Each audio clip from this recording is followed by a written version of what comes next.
in any of the local government that they are going to, you've heard it too. So what does that tell us?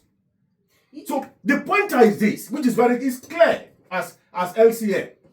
You know, those days in primary school, it's very clear.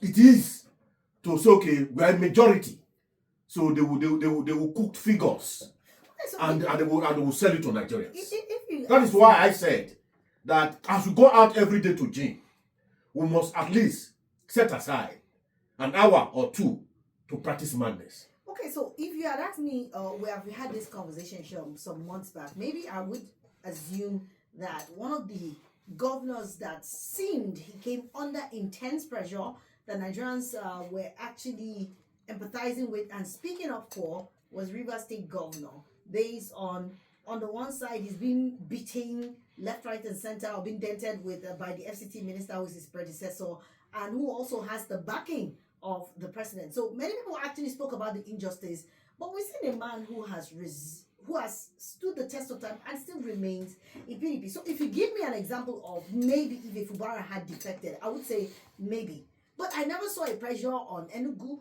I never saw any pressure on Bayelsa. You never see any pressure on Delta State Governor? On Delta State Governor. You never see any pressure on the Bayelsa? I did not. In all sense of honesty, I just assumed that this is just a normal Nigerian. There's what we call undercurrent in politics. Okay, undercurrent.